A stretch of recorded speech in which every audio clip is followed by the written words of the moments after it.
We're back on Pete today. Pewter Pete. So, I don't know what part this is, 2 or 3. I think it's 3. But we put all the new air conditioning stuff on Pete. Remember, because when I got it, none of it was on there because it was in a front end accident.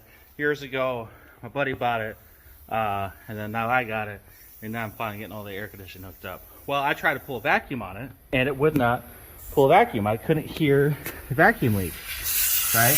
But now, I got air blowing out of it. Well, Burns, Fixer Fab, why is there air blowing your air conditioner? Well, because I modified it. I've modified it to blow air, and here's how.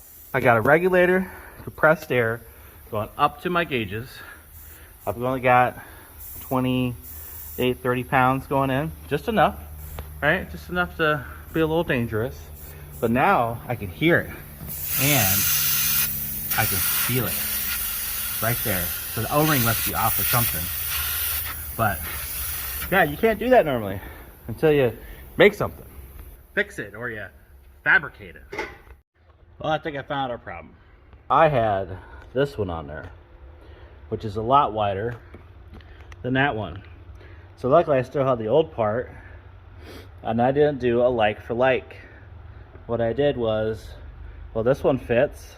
Well, what happened was there's a ledge on here, and this was hitting that ledge right there, not allowing it to tighten down. So we got it swapped out, everything's tight, got it back up to about 30 pounds, and now we have no leaks. Let's see if we can draw a vacuum and actually keep a vacuum.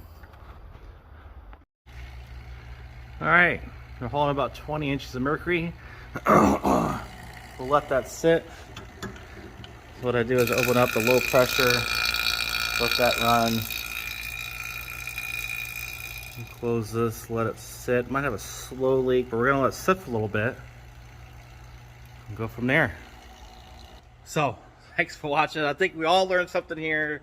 To slow down when you're doing repairs, so it doesn't cost you more time later, because obviously this is costing me time. So, thanks for watching. Follow along for more episodes of Pewter Pete.